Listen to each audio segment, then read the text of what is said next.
are dope, man, and black women have so many strengths and talents, and it hurts us when we are trying to limit them in what they can and what they are able to do.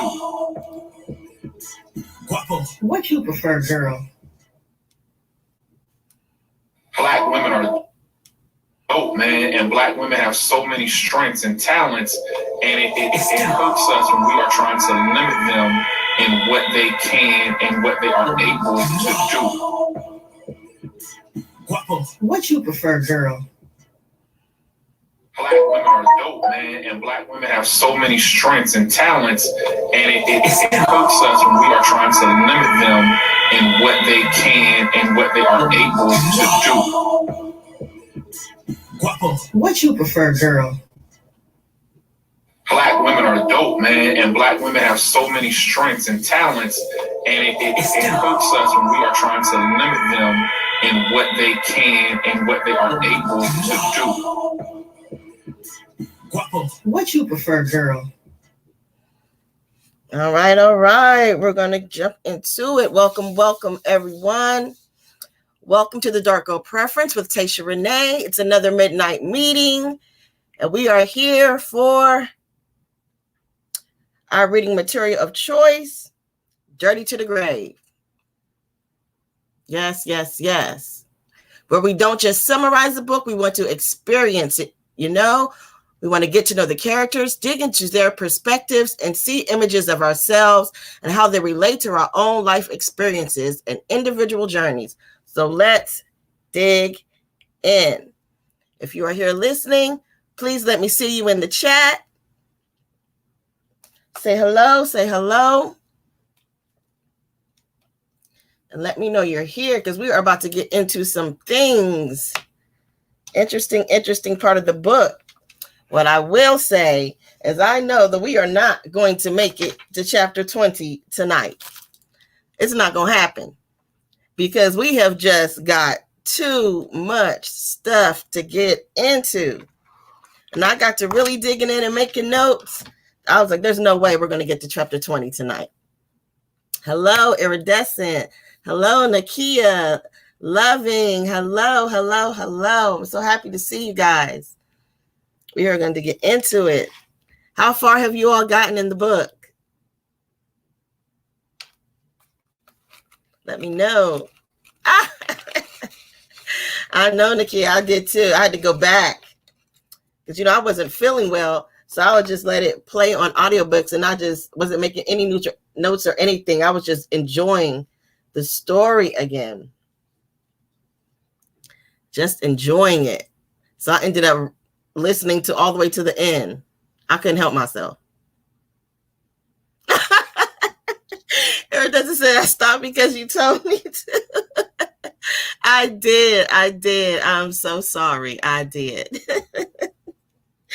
But I just knew, I thought, man, it was too hard. I couldn't stop.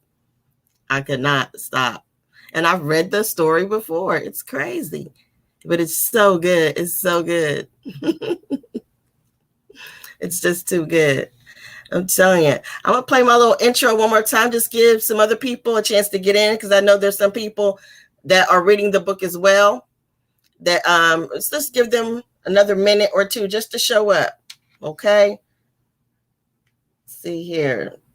Black women are dope, man, and black women have so many strengths and talents, and it hurts us when we are trying to limit them in what they can and what they are able to do. What you prefer, girl?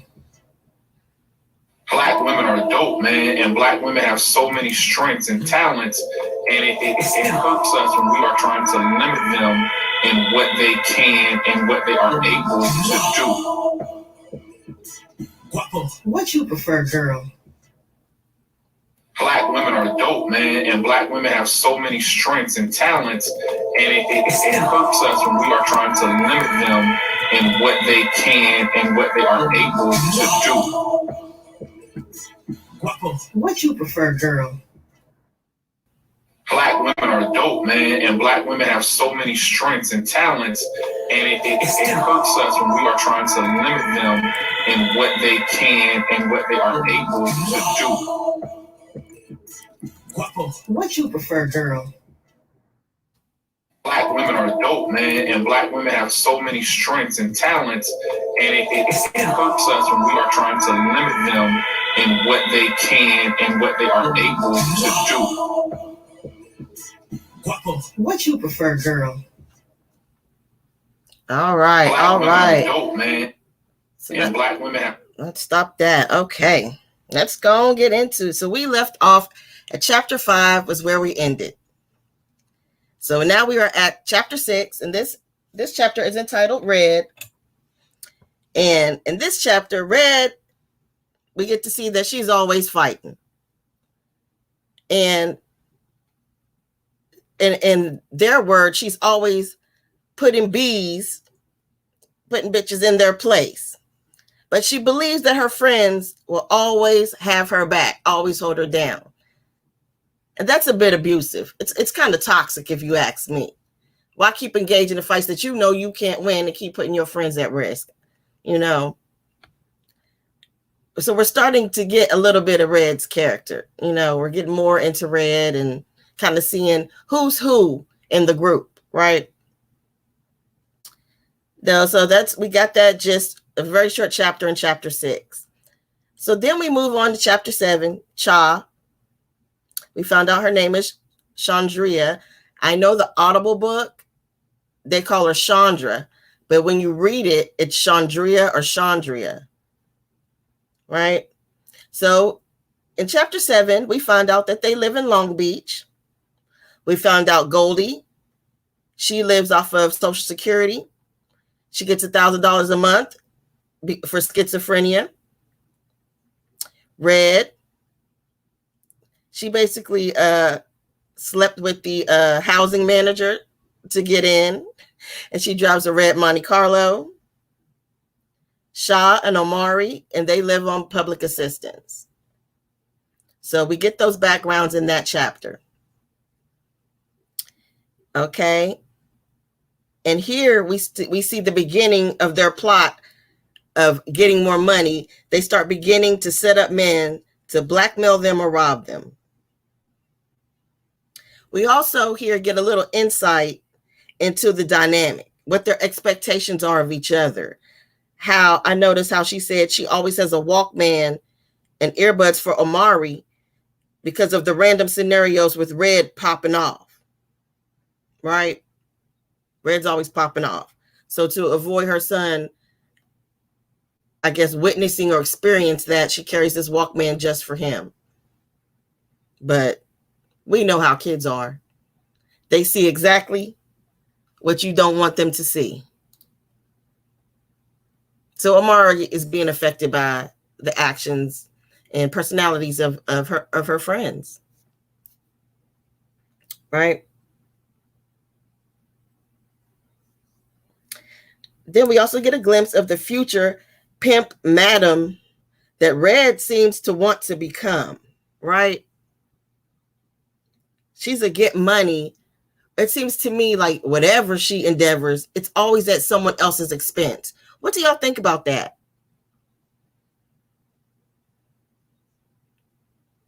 How y'all feel about that?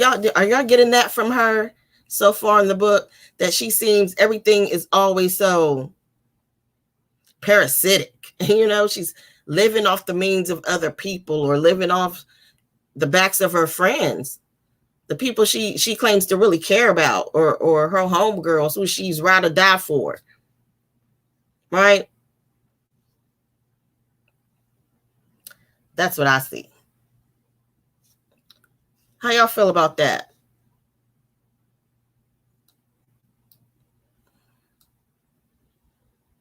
Y'all still here with me? Can y'all hear me?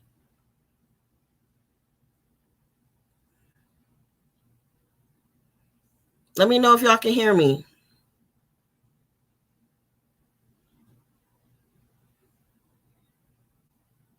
Okay. Good deal. Yes, she was. I started just to not like her. The way she, started to handle her friends. Very much so. Very much so. Very much so. Turning into her mother. Yes, yes. I agree with that.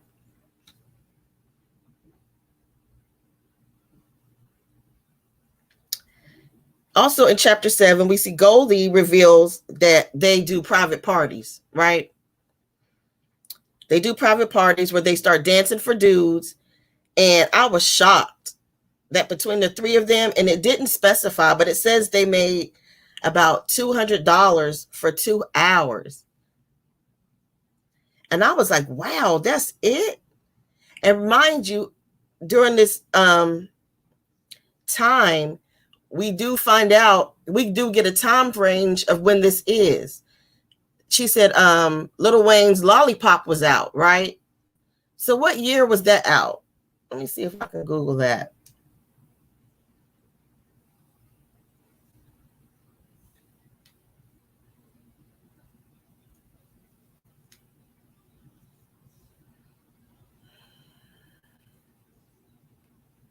Let's look for the release date. That says 2008. It was released in 2008. Yes. I was wondering, like, wow, $200 in 2 hours. Like, they were, this to me, for me, what that said, that shows me just how naive and immature they really, really were. And they really thought of themselves as savvy and street smart, but they were just reckless. Yes. They wasn't making no money. I mean, Goldie had her social security check, but that wasn't enough.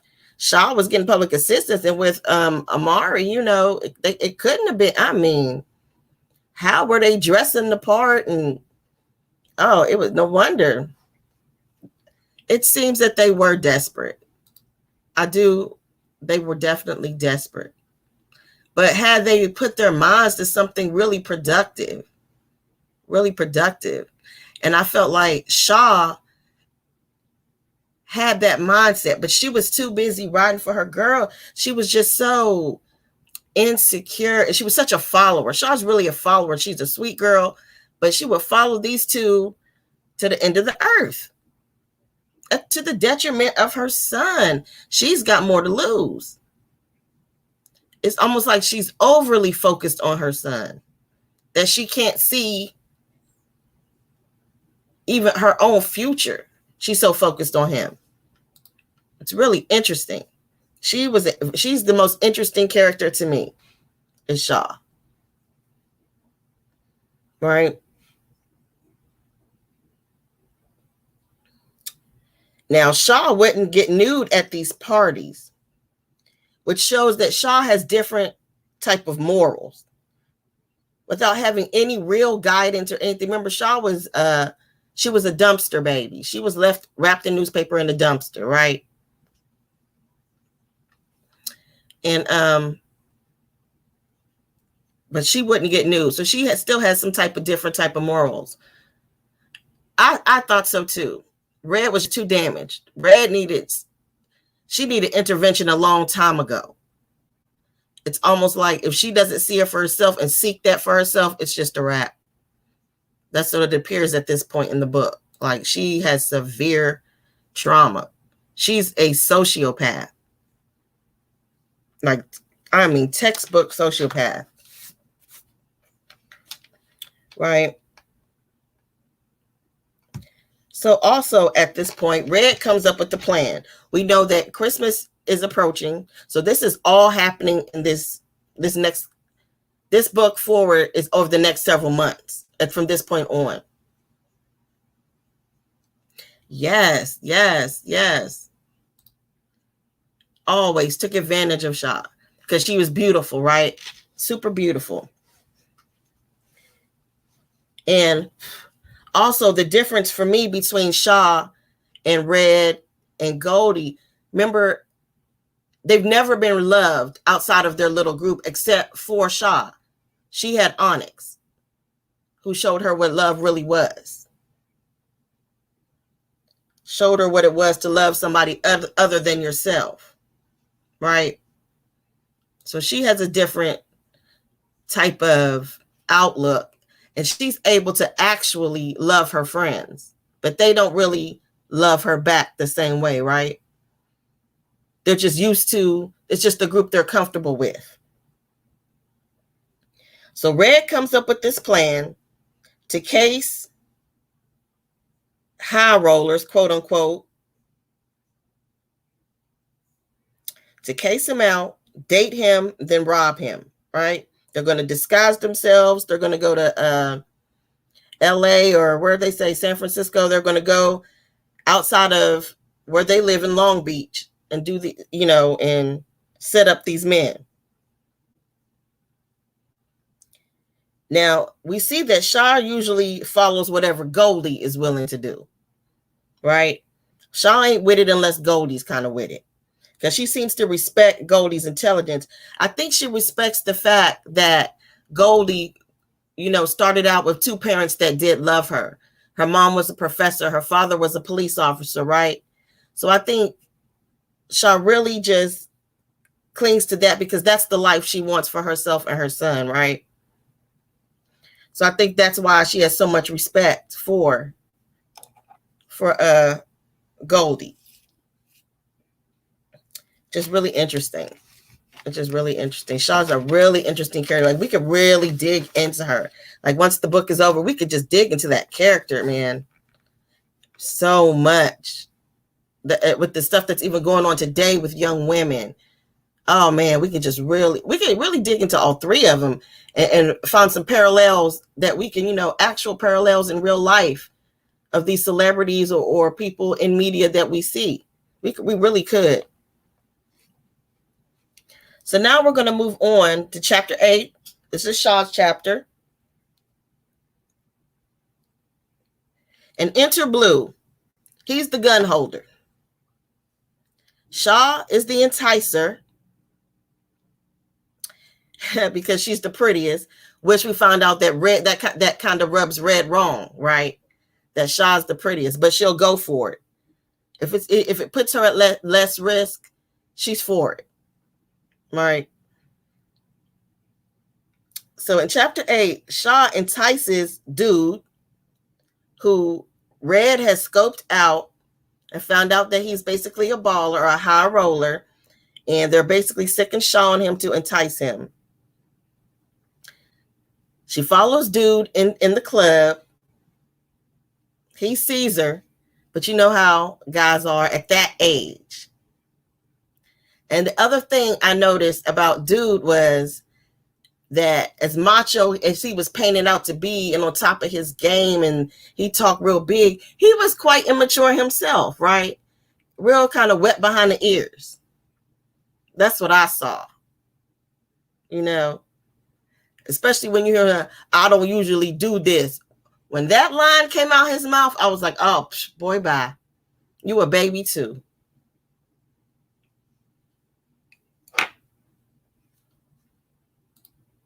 Right. Red is self-serving. And because they just feel sorry for her. I think they were so young when they met up and so traumatized by the same type of trauma that they kind of trauma bonded. They're like their trauma bond group. That's what I think. And she was so bold and so demanding and forceful about her manner, her way. They kind of didn't want the argument because I know people like that that are willing to fight, or fighters, even though they get their butt kicked every time, but they in it for the fight. That's Red. Win or lose, she's for the fight, for the rah-rah. You got to go through something every time you encounter Red. So do you really want to fight? Because once you start fighting, it's like on site every time. Even though I know whooped this woman's, I know whooped her tail so many, but it's always a fight. That's Red. So nobody wants to fight. They'd rather succumb and give in to Red than fight with her. So Dude, Shaw meets up with Dude. She's beautiful. She's sweet. She's very, what you see is what you get upon first glance. So he sees her like sincerity. She kind of comes off as a sincere person. She tells him, my bad. He sees her kind of watching him. He like, what you want? Who are you? And what did she like? My bad. I just thought you were not like these other dudes, not trying to fill up on me. And I thought you was cute. That's it. My bad. And she runs off into the bathroom. He follows her into the bathroom, stands outside in his Air Force Ones outside the stall, and tells her he didn't mean to scare her off and this and that she'd have met the right one. And then he gives her $500 and tells her to go home. Then as she's leaving the bathroom, another guy approaches her, the same guy that approached her upon coming in. He tells the guy to back off of her, basically stating his claim, which is, I feel, is another young, which shows how young they are. You know, he had to state his claim. A secure and a man that is self-secure just wouldn't do that. Right. Give me $500 for nothing. Just being there, right, and having the audacity to bump into or even pursue him. $500. Now he was making the money, and even though he wasn't flashy, they were still able to peep. Red was still able to peep him out. So what he thought he was doing as a big boy and a big boss, he thought there was something still giving off his naivety, because Red's a predator, right? She's a predator. So she was able to spot him. So he's not the man he thinks he is. And he threatens the other guy with his gun. The drunk guy was looking for his gun, patting himself down, looking for his gun. He told him, if you pull it out, make sure you bust. Because I'm sure if you make me pull out mine, I'm going to use mine. Like, that's that big boy talk. Right. Red knew. Red is super savvy. Super savvy. You remember she was spending days in the backyard with the dog eating dog food at 5 years old. She definitely knew. Definitely knew.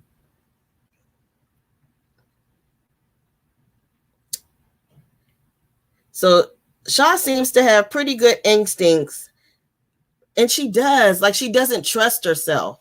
She gives us hints of the things that she sees and understands, but she just does not have the strength. She's so loyal to these two,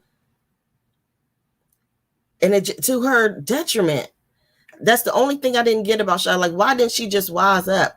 And she did spend enough time with Onyx. To me, he was more savvy than Dude, but he was just like Shaw. He trusted them friends. How did she not learn that lesson? How did she not learn that lesson from Onyx, right? Did y'all kind of put that together with the type of characters they are?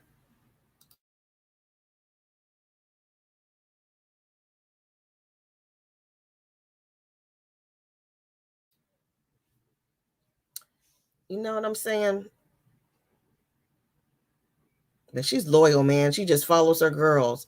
But I didn't see how she, after being so traumatized by the very homeboys that your man loved and trusted, who betrayed you in that way in front of your son, took your man's life right in front of you, and then ran a train on you in front of your son. You didn't learn that?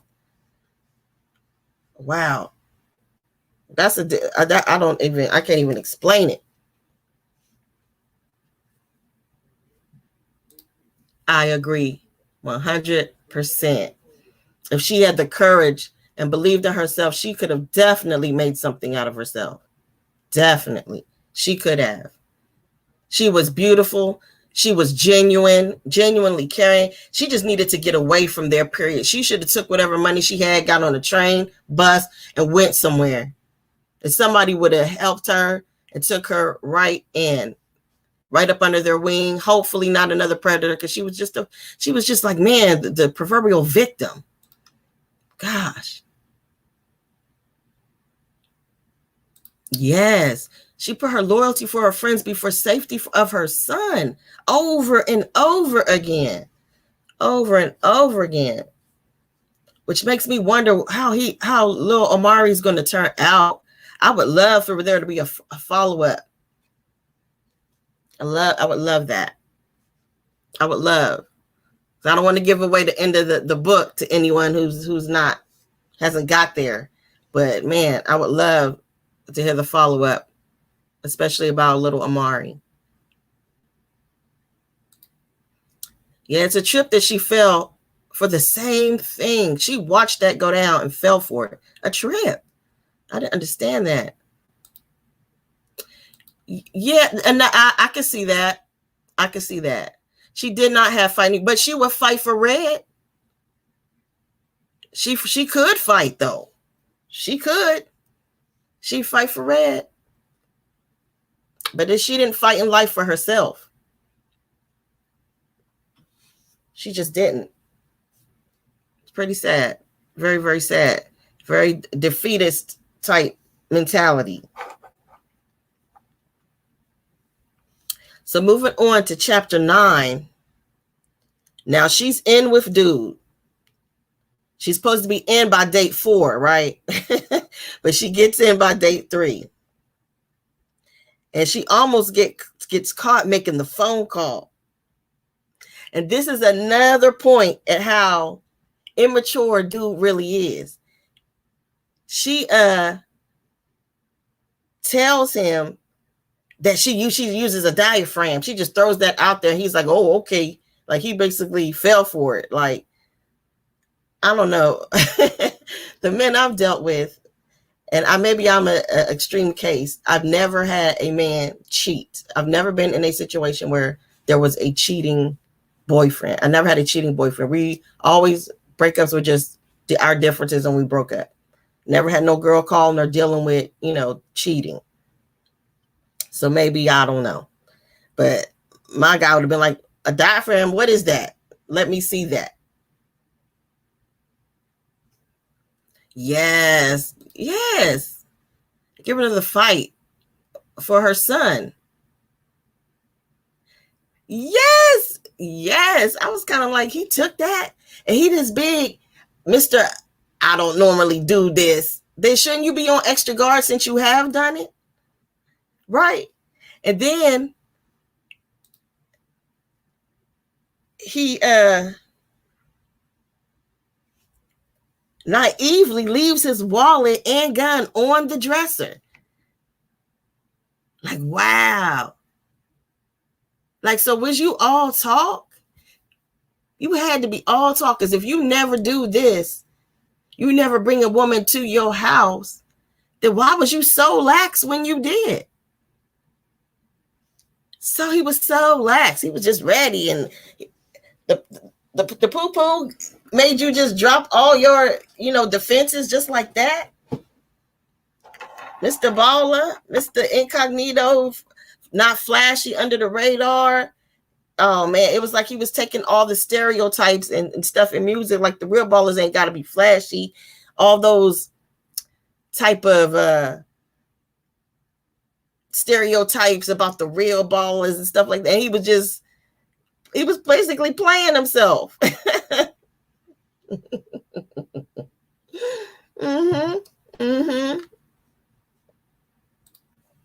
Right.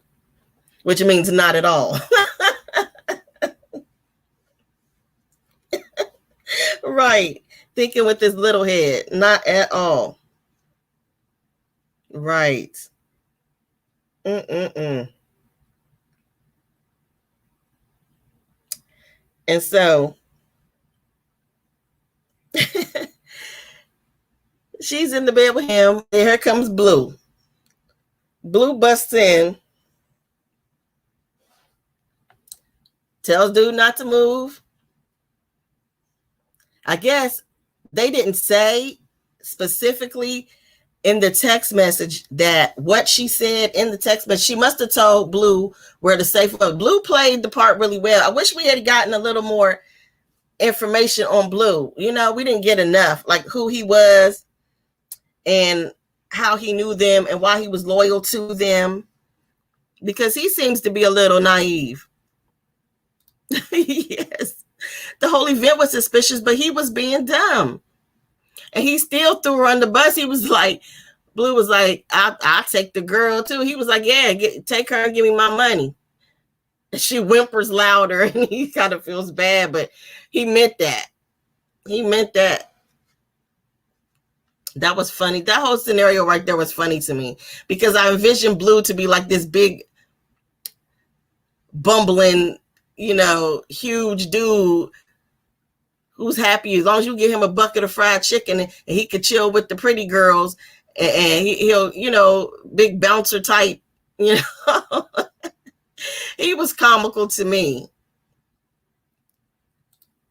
Yeah, I think they were all from the same neighborhood. That was because they all seemed to be comfortable with him. They knew who he was.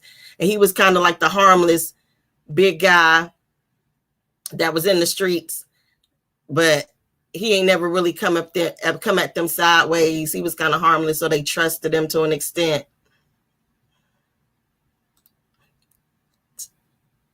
I thought when Blue was saying he was going to take Shaw, I just knew dude was going to catch on. Yeah, right. I did too. And Shaw's not, she's very genuine, so she's not a great actress, right? So she kind of whimpers and does this thing. And then when Blue leaves, he calls his homeboy, tells him, I just got robbed. Get over here quick. You got to take, and then dude gets there. He tells the guy to take her home. In that moment, me just being a self-protective woman is like, oh gosh, does she know? Did they discuss having a separate place to be dropped off at? I hope she doesn't let this man take her home. But then she leaves her purse. She left her purse with dude. She's totally not thinking. So now I'm wondering, so did she leave the little burner phone too? To let him know that it was a setup? I was just like, I had so many questions. It was just so weird. How did they know? And how Blue found the safe behind the TV so easily. He didn't, and dude didn't catch on.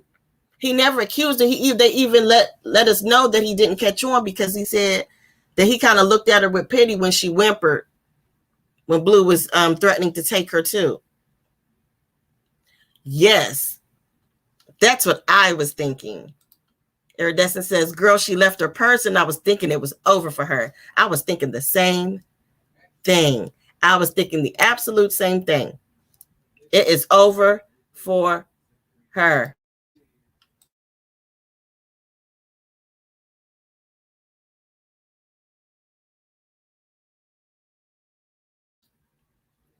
Sorry, y'all had to mute for a second. Yes, I just knew he was going to find her and it was going to be a whole situation. He was going to be searching her out, coming for her because he's just so cocky and arrogant and proud. I just knew he was going to come for her. I was just, this book could have took so many turns. This book can actually be rewritten. What do they call that when they rewrite stories? And I might do it myself, y'all, because this story is so good and it's just so much to explore. So much to explore. For me, Onyx would have lived a little bit longer. It's a lot of things I would change. I'll just say that. It's a lot of things. I'll discuss that at the end of the book so we don't give any early spoilers, right? Did she? She had her phone when she was in the car.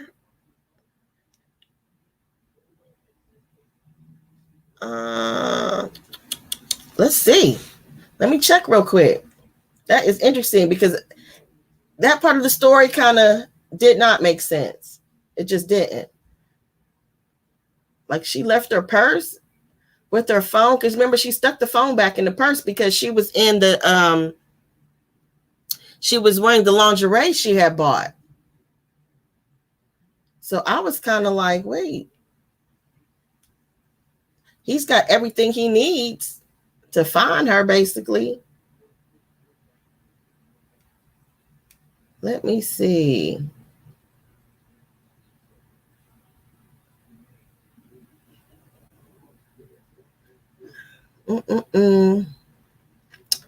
We can listen to a little bit. Let me see.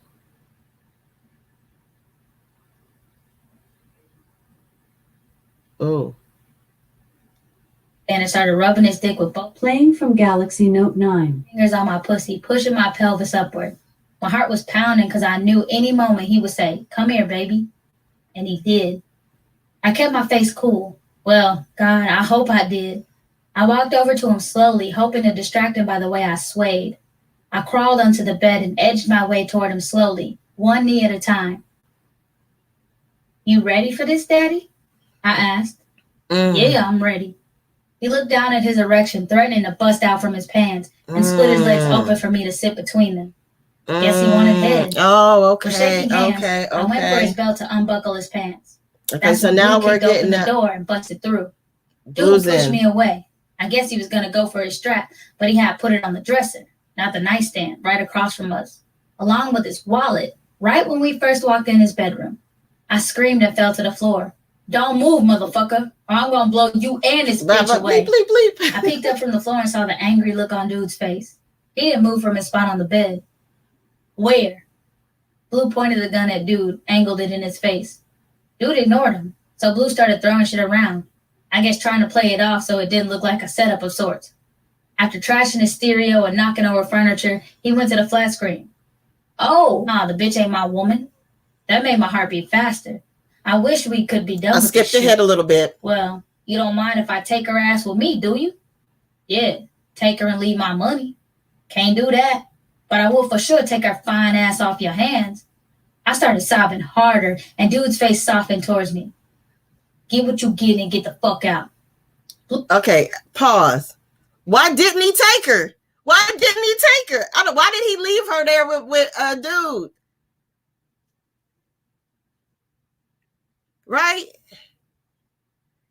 I was like, wait a minute. Why? It was perfectly set up for him to take her. I didn't understand that. Why did Blue leave her there? That was so unnecessary. Even if the they had their game was the gig was up. Even if he knew, why not take? I mean, come on, crazy. Oh man.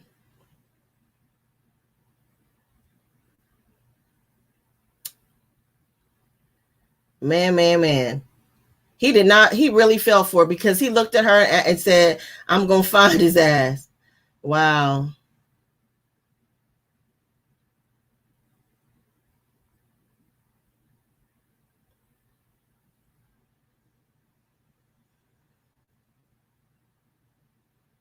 Yep. She did. It says, "I desperately wanted to text Red to see how far they were and warn them." Why would she take them back to where she stayed? Oh my God, just so naive. Yes, he did. He wanted the money. Yeah, Blue was shady also. Red probably told him to leave her. Right. Hey, Cali girl. We are in chapter 9. Closing coming out of chapter 9. Yeah. And I wonder if Blue was skimming off the top and splitting it with Red, or what was going on there. Like, there was no reason for him to leave her there at that point. It just didn't make sense. To leave her in danger like that. And she's so naive, she didn't even catch that. She didn't even catch it. Crazy. So, moving on to chapter 10.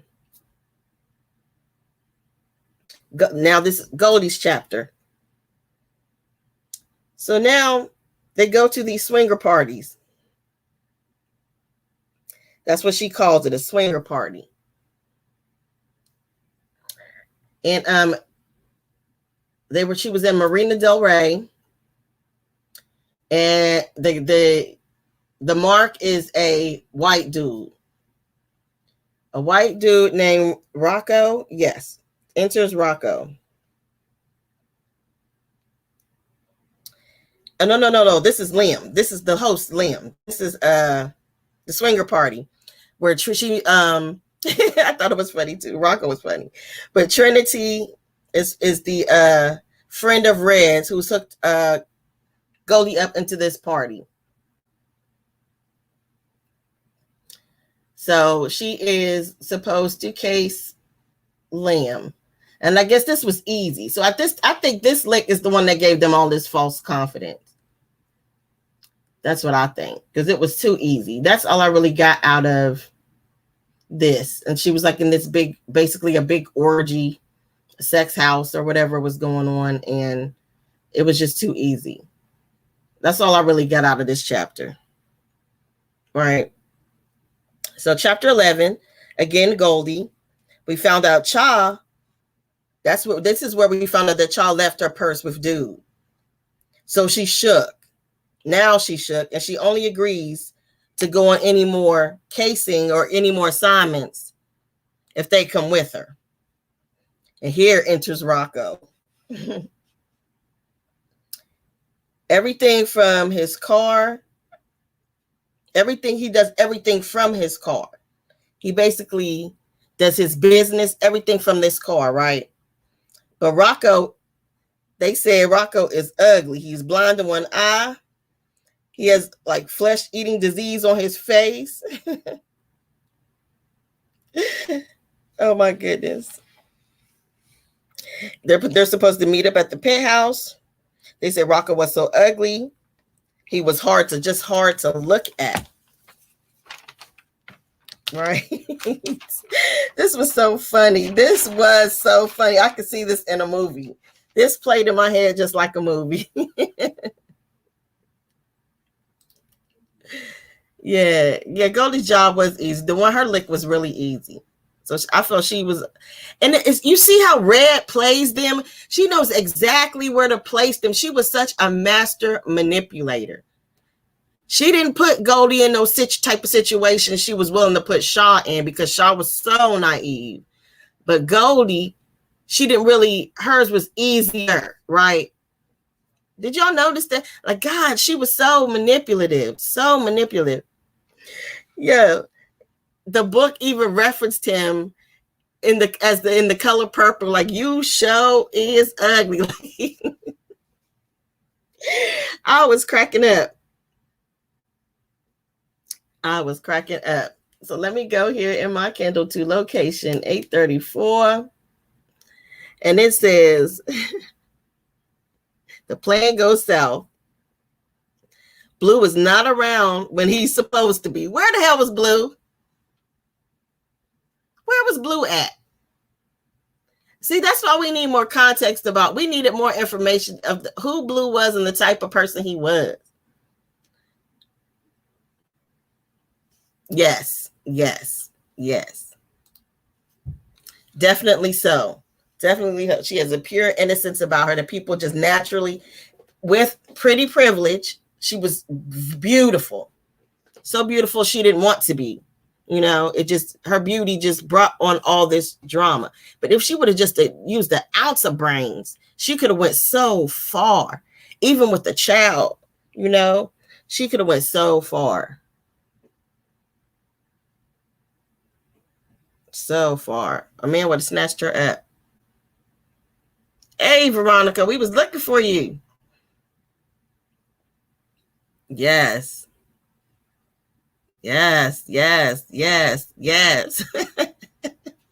Blue is, to me, I needed more info because I had to kind of make up who Blue was, right? He just seems like this character, like he's dependable, but he might get like he got a little ADD or ADHD. He might get a little sidetracked, but otherwise he's dependable. He's gonna do his job, you know. And I believe whatever, I was interested in his and Red's relationship because they kind of, Red, you know, controlled most of everything. So of course he's dealing with her for his cut or whatever it was. So that was more interesting. I needed more on Blue. You said Blue was never on time. Right. Or he did stuff that was just odd. Like he really wasn't the muscle he was supposed to be, or the protector that they intended from the beginning. Like, for example, him leaving Shaw with Dude. You think so? You think so? To me, he kind of comes off a little aloof. Like, yeah, he's street and hood and he's gutter, but still a little aloof, because Red wouldn't involve her with somebody with the same mental prowess that she has, right? She's that intelligent. She's that smart. We learned from the age of 5, her mother was jealous of her intelligence. Like, she's really, really smart. And she used it all for the wrong reasons. She's super smart, but super lazy.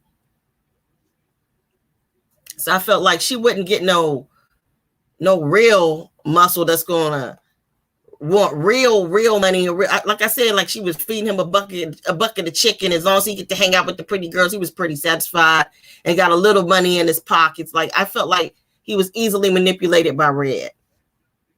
And because Red trusted him, the other two kind of just went along with it. Nakia she got smoke for Blue. He was late to come on all the assignments at Dude House, at the orgy. True. Right. For $1. But the truth is, if Blue was really street and gutter, he could have pimped their plan every time. He could have been killing their pockets off the top every time, or when they thought they was good, he could just blow their assignment. He could have been smarter. He could have trailed them and just blew every assignment and took their money.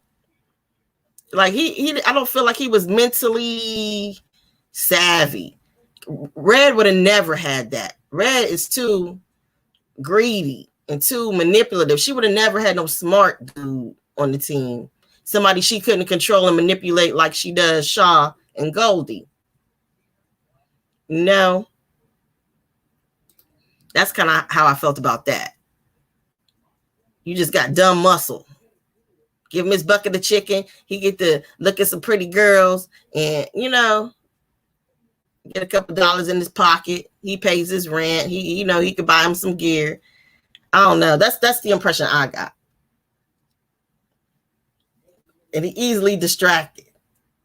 So Red could easily bully him. That worked for her. Ah, no, you didn't. Oh, no, you didn't. You know what? In my experience, it's been the opposite for me. In my experience, like, big dudes, them big good, them big good smelling, take care of you. Them, they've been on point mentally. They have been on point mentally for me. The ones that got that easy smile and everybody mess with, but on the low, like, they was really like on point. They was always strapped, always prepared, always, and I never felt at risk. I always felt really protected with a big guy. They were really observant and silent. Really observant and silent for me.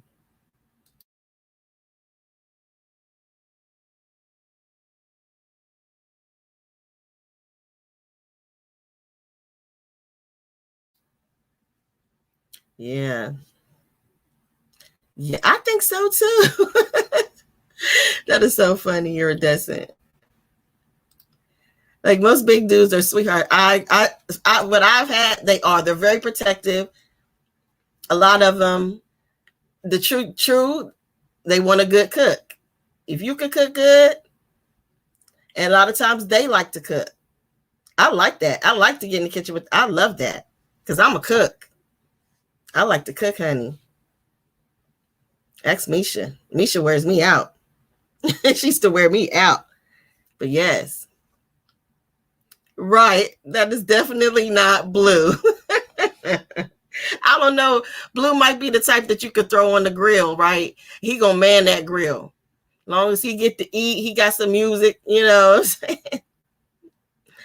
I do find them to be very protective, and move silently. Like, they didn't do a lot of show both. They always look nice, dressed nice clothes to the T. but they were so loved and genuine that people just loved and trusted and liked to be around them. But they were always on point and always was like in my ear, like, watch out for that dude. Like, you good? It was always a big dude like that around that would always seem protective of me. Like, you know, watch out for or shorty, just watch old girl over there. You know. Yeah, that's true too. And that's true. They are portrayed kind of like Blue. This they are. And what's crazy is that in real life, it's really the opposite. Yes, I say the same thing. Smell good. Always. Like they spend on that. Like I've never had a whiff of body odor or none of that. And will drop on expensive smell goods and not kill you with. It'd be the skinny dude that is reeking a cologne that's mid-level. So when you put too much, it's going to stink. That mid-level, it's not exactly cheap, but it's not expensive, but too much, it's just, you just stinking. Like big men know how to do it. They're more observant, more careful of how they move. Just, I don't know. I like them, I guess. I guess. So the plan goes south. Again, Blue is not around when he's supposed to be. They get in the car. Blue pops up. And Rocco starts shooting. But let me tell you, when all this is over, they mad at Blue. Blue makes a real good point at he said, how y'all not know if he's strapped or not? All that rubbing up on him, y'all did. Like, basically, y'all was rubbing all up on him. Y'all didn't know he was strapped. Y'all didn't know he had. I'm like, they are a bunch of clowns, man. They are a bunch of clowns. This was so funny. And Rocco's yelling. He's shooting and yelling. It was just hilarious. And Rocco's accent that just makes it funnier. He said, we got to play some of that because that is just too funny.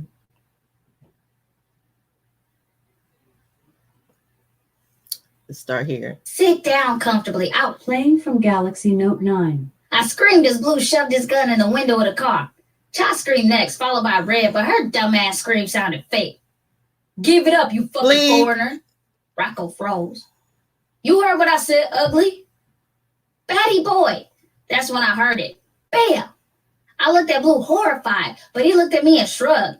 It took me a few seconds to realize that the shot didn't come from Blue's gun, but from Rocco's. We all ducked and screamed. Blue ducked down and ran to the back of the car. You try to rob me? Rocco fired another shot without even turning his head to look where the fuck he was shooting at. He pointed the gun in the direction of the back seat and fired. I stayed ducked down, my heart thudded. From the corner of my eye, I saw Cha was the first to be brave enough to even move. Like grease lightning, she opened the car door on her side. I heard a thud, and after, her heels hit the concrete. It didn't stop Rocco from firing. Me kill you too, bitch. He aimed his gun in the direction of Cha. That's when Red and I got the balls to flee. Blue was ducked behind the car and started firing back at Rocco. Red and I both took off running and screaming. The shots continued ringing out behind us. Where was Cha? I glanced behind me as I kept running. Then I heard the engine of Rocco's Benz and saw him make a U-turn, and Buju Banton was blasting. I glanced back and saw his ugly-ass face in the window. Shit! I screamed, terrified. Bumba bitch is trying to rob me. I ran quicker as I saw the car speeding down one aisle while we were running down another. Thank God he was drunk and couldn't shoot worth a damn. The bullets went every which way, hitting car windows, cars, and even setting off alarms. People in the parking lot had to choose to either join us in running or drop to the ground. But the nigga kept coming towards us yelling out shit I didn't understand. Ross Club. Yeah, that scene was so funny. I was crying reading that. Like, oh my God. But you know what? Rocco was on point. He understood, even though he was drunk, that this was a setup. that this was a setup. And Blue's ass, when he heard the shot, why didn't he start shooting? He was supposed to disable Rocco, but he's shrugging and looking at them shrugging. I'm like, what in the world? What kind of security are you? I was like, oh my God. And I would have been dying to see Blue running and hiding. That would have been too funny. Too funny. You running too, and you gotta get hours. And then Rocco is driving down the aisles of the parking lot, shooting and screaming out, oh my God, in that accent, Bumbleclaw. Yo, I was weak. So weak. Right. Blue ain't worth nothing. At least he stayed. Oh my, but still, it was just too much. Too much. Oh my gosh. And then Sha just goes missing. She's out. They go looking for Cha. They finally find her after the fact. Let me see. Oh, Cha is under. She's 2 cars over from where they were, up under the car. She the only one that got sent. She ain't running crazy. She got down and stayed down and hid and got out the way. Got out the way.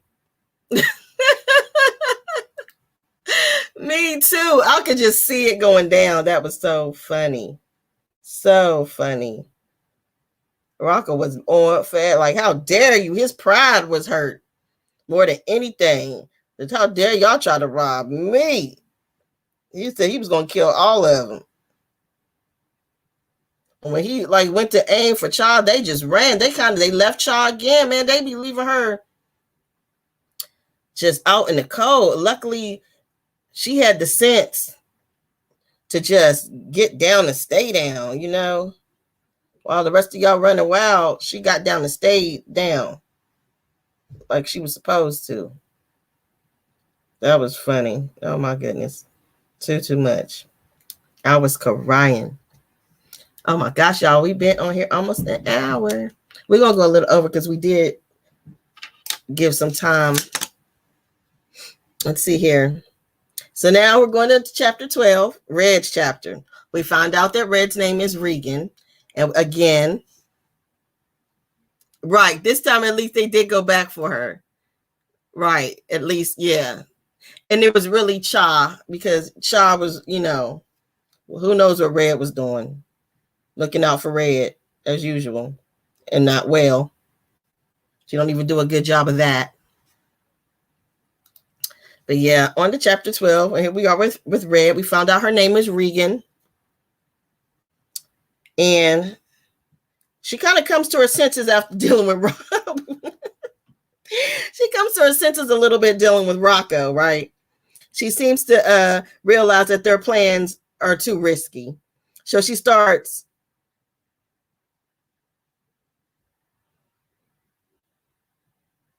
Okay. Networking. She starts networking for Damu. Girl, I cannot read my handwriting. Networking, basically recruiting for Damu. Damu, who's a pimp. She's recruiting and this how trash she is. She is really recruiting, little girls. Little girls. This is where I became really disgusted for Red.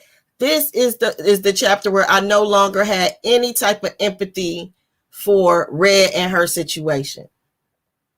I was kind of, and based on who her mother was, and she got her mother genes, and what she did to what was his name in the beginning of the book? Was it Andre, or what was his name?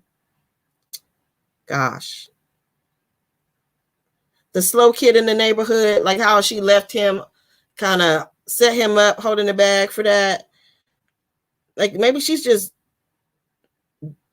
dirty to the core to begin with. Maybe she's just rotten to begin with. And then her circumstances just didn't improve things, Like this was it for me where it comes to Red. I wrote her off at this point. After this chapter, I just had no more for her.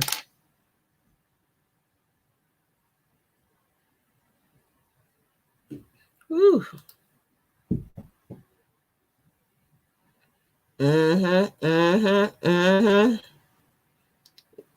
Yes, children. She was targeting children. About Robert doing this section. Robert, who's Robert? Who am I thinking about? Oh. Yeah. I lost all compassion for Red. Yeah. Yeah. Gumpy. Yeah.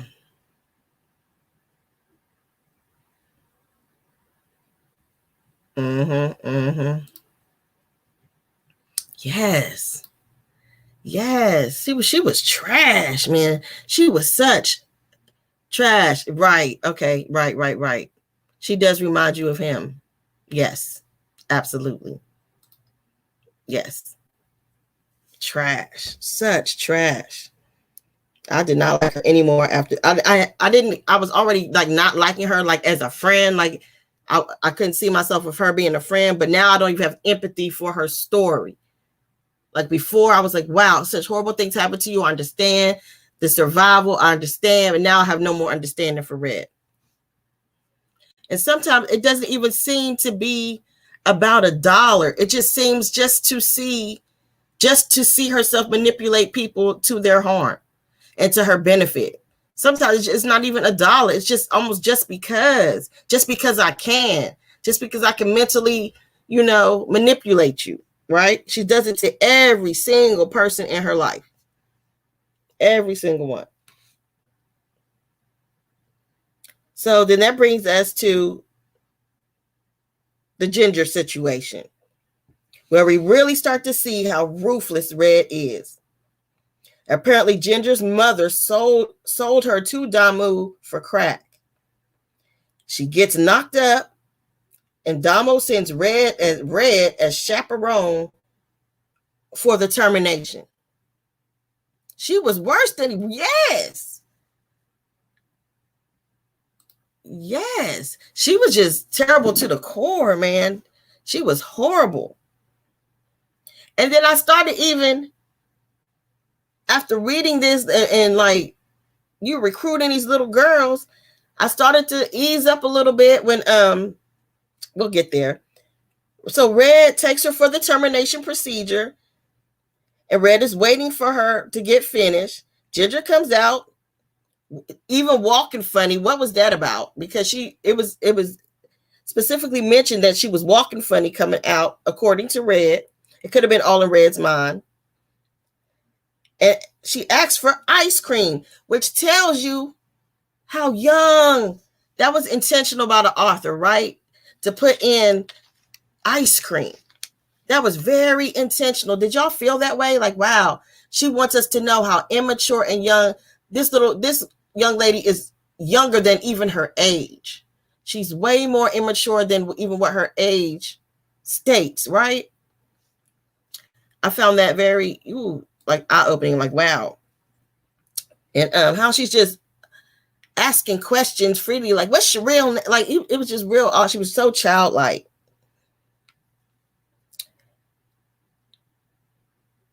Right, let's see. And then at this point, let me see, where am I at? Okay. All right.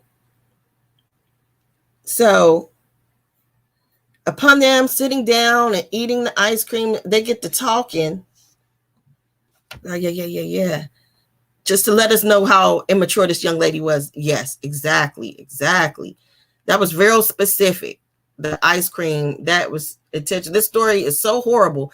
And then y'all have a whole ice cream scene. That's to let us as readers know how childlike this little girl was. So childlike that she even got Red, who was hardcore, to indulge her. That's how childlike she was, right? Sickening. So eating the ice cream, and she tells Red that she didn't get the procedure done, that she keeping her baby. Why did she do that? Didn't she understand that that was the reason Red was with her, was to watch her, to make sure it got done? This little girl is super naive, super naive. Red proceeds to kick this child, this pregnant child, a pregnant child in her belly, and beat her.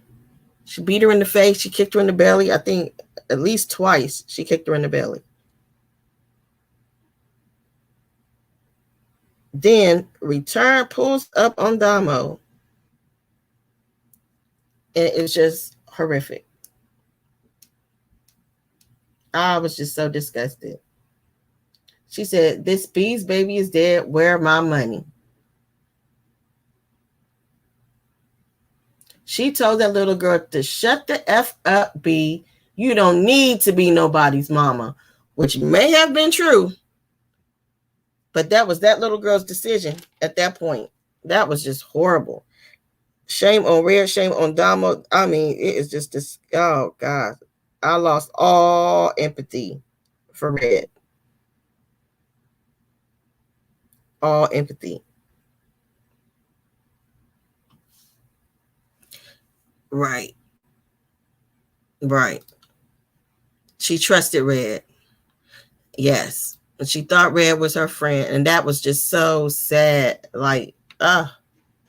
So sad. So sad. And we all know that Red can't even fight. And you beat up this little girl like that after, oh my goodness. Predator. Prey on the weak. Prey on the weak. That's all she does for that money. To make more money off that young girl. Oh my gosh. Everything about it is just sickening. Sickening. Now, we could dig into that a little deeper. This is absolutely happening in America. And while this is a Black story right here, we just witnessed this very thing in our news cycle with Epstein, right? Right? We just saw this. And R. Kelly. Exact same thing. But see, Epstein had a woman recruiter, like in this story. What's her name? Giselle something, or I forgot what her name was. The woman that was recruiting for Epstein. Who may actually walk away, right, with minimal time.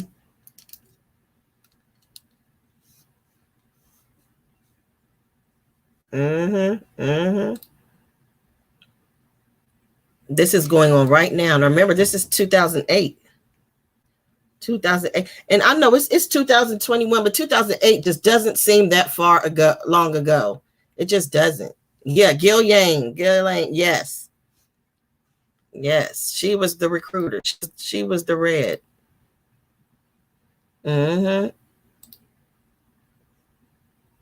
Really? Yeah. That's what they're saying.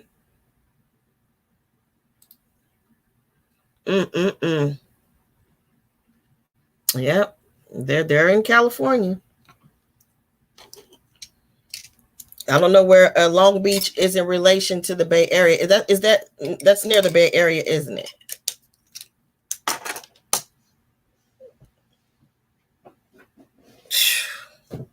Oh gosh, I could have cried hearing that. Like just how that little girl whimpered and she threatened to punch her in the face. Oh gosh. Oh gosh. So now on to chapter 13. She comes into contact with the policeman. That's all we know. Oh, okay. Long Beach is LA. Okay. Gotcha. I'm an East Coast girl.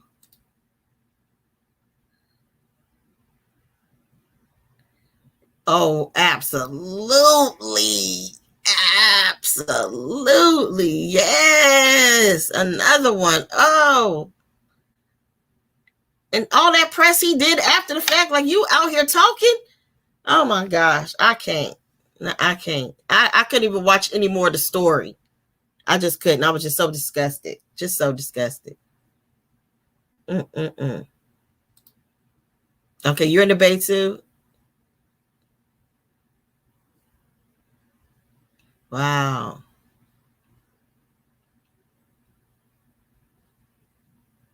Mm-hmm. Okay, so let's move on. Chapter 13, Goldie. She comes into contact with the policeman at Sasha's shop. Sasha is a gay Indian man with the silky bob. He would have been another character I probably would have loved in the story. Sickness strutting around. Yes, he is. He disgusts me. Disgusting. Yes, but I guess Sasha funny. Like, girl, your card declined. So Goldie buys some things at Sasha's store, some little snacks and whatnot. And her card is declined when she swipes. Police officer pays for her stuff. She says thanks and runs off and then leaves the bag. He then brings the bag to her. She again says thanks and she just kind of stiffs him off, like brushes him off and keeps going. So then moving on, not much there, but we need to have that bit of information, right? So Chandria starts having nightmares. Here we go again. Chandria starts having nightmares and decides to get counseling. So the one thing about, yeah, I like Sasha too. I did. I would have loved to seen that. And that was interesting that he was an Indian gay man. Like, it was just everything about it was like, yes. I would love to seen it. This is another movie that can be done really well if they do it. They'd have to really add some things because there are some missing things, but yeah, if they could really do it well. It's a great storyline.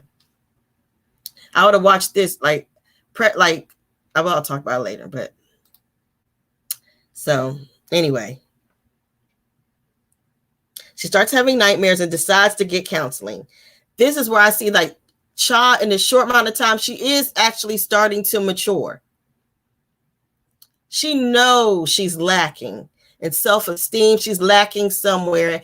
And even though she's having nightmares, she at least realizes on some level that these nightmares are happening for a reason, right? It's time to get help. So she starts to seek counseling. She really begins to trust him. And for the first time, she tells of her constant abuse. It's extensive. And the fact that she actually told and tried to get help and the adults around her failed her. So this isn't the first time that she told what was happening to her, right? She told in a previous case of her abuse, she told the man's wife, and the man's wife didn't believe her and beat her. That woman absolutely knew that little girl wasn't lying. Yes, but damn. Yes. And I know personally of women that were assaulted and even impregnated, know them personally, impregnated by their mother's partner at very young ages, like 11. I know of them personally. Right? And some mothers did the right thing and some mothers didn't. Like, that is so sickening to me. We gotta, I mean, as mothers, y'all gotta hear yourselves. There's nothing nobody could tell me over my child. There's nothing my child could tell me, especially about their harm or their abuse, that I'm not going to believe.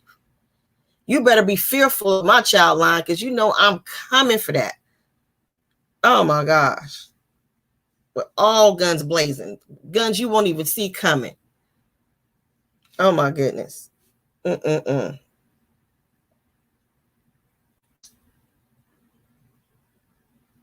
So back to Chandria. Now, we're going to talk about this professional here.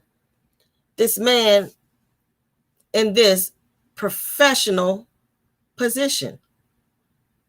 She had a breakthrough, opened up, and boom. Exactly. So he was clearly, Shaw was not his first person that he has victimized in this position of power. He was in the perfect position for predatory behavior. He could probably smell the trauma when she walked in there, right? Smell it on her. It really got to me when he tells her, I'll tell you, Chandra, in all my years as a doctor, this is the first time I've ever made this much progress so fast. Further gaining her trust. I was disgusted. So disgusted. Like, wow. He's a pro at predatorization. I don't even know if that's a word, but whatever it is, like, oh God. And was comfortable doing it. He was soothing her, right? So at this point in the story, we can tell that this guy just isn't any good. Like, he hears her at the very least, like he hears her pour out her story for the first time. He gave her no tools. He gave her no, like he just listened to her story, like, and then like when he asked how she felt, she said she felt better. He was like, basically, okay, his job is done. Now, what if she didn't say better? What if she would have said, I feel shame? Oh my goodness. He would have really jumped in there and oh my gosh, I was so sick. And like, he didn't even offer her any tools to cope on a daily basis. No, at that point, she hadn't told him about the dreams, but still, he could have gave her something to use on a daily basis. Him being a professional, he knows exactly the type of trauma that she's experienced and what she's probably going through. She finally told her story, and it was to another predator. And I was too. I was so proud of her. She starts the chapter out saying the one good thing about being on public assistance, it wasn't the food stamps and the check. It was the health care. She finally, hey, it's a lot of people out here right now that don't put that together, right? She was like the health care. She saw that. Like, man. And another predator. She was just too naive. Child was just too naive. She really, really needed. I think it's a shame to let these people, these young people out the system and there's no transition program, right? Just because you're 18, you are nowhere near an adult. And then if you would have a child, you need extra support, right? Now you're dealing with the mental health of two people and not just one, and yours is lacking. I was so happy, right, that she was getting help. I thought this first reading this, that, oh, Chandra's going to do it. She's going to change her life. She's about to get it in, you know. But nah, she gets another predator. And isn't this when she has the conversation that her beauty never helped her? The fact that he even commented on her beauty was creepy, right? Did y'all catch that? I was like, how creepy. I was so disgusted. Like, no, girl, run. And she didn't catch on to none of that. She didn't catch on to none of that at all. Poor Chandria. Oh, she's just like my baby. I just want to grab her up and protect her, because with a little bit of guidance, with a little bit of care and a little bit of guidance, this young lady's life could have been changed for the better, because she was willing to work. She was willing to work hard. She was willing to do the hard work. And I mean, oh man, it's just so sad. So sad. So sad. But you guys, that was the end of chapter 13. I'm going to stop right there because it is 1:30 in the morning. Now, so we stopped at chapter 13. We still have to get to 20. And the reason I didn't go to 20, because once I start making notes, there was so much to unpack and discuss. I was like, oh no, there's no way we could just touch on it and just skip over it. There was just so much, and it just took you through so many emotions. Like I wanted to, you know how we are. We want to love all the characters, our heroines in the story, right? But Red was so disappointing. So disappointing. We really had to hone in and look at that. Really see who she was. So there was no just skipping over that. So we could do next time, or we could do 13 through 20. Now, do y'all want to come back next week? Or do y'all want to come back and do this, get to 20 sooner than that? Y'all want to do another day? Because we can.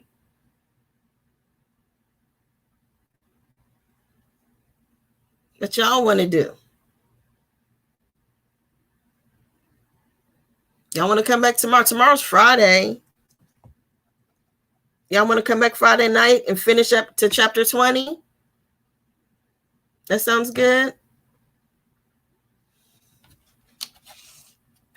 That sounds good to me, because I mean, it is good. I mean, it's getting good. Sooner? Okay, we could come back tomorrow, Friday. We could do a midnight meeting at Friday tomorrow, or tonight, rather. Y'all get some rest today, too. All right, so we'll come back tonight. Right at midnight. I had some technical difficulties. That's why I had to make it. It was 10 minutes after midnight, because I don't know what was going on. But my computer and things. Well, I'm actually setting up a second screen and getting some things, trying to make a better show and better things and make everything better. So, of course, technical difficulties come when you're adding on equipment and stuff like that. So that's what it was. But yeah. Okay. Oh, Nakia. Okay. Good. Make sure you comment. Put some comments in the comment section, or anything, even watching the replay. If y'all remember some things up to between 6 and chapter 13, please come back and comment in the comment section. I will see it. And I can address it on the next live. So please do that. Yes. Eastern time. I am on Eastern time. Tomorrow midnight at Eastern time. Yes.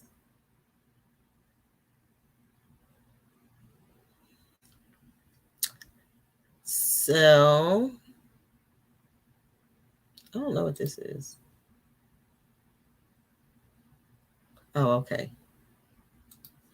So, yes. So tomorrow or tonight, Eastern time, midnight, another midnight meeting. We're going to go finish up to chapter 20.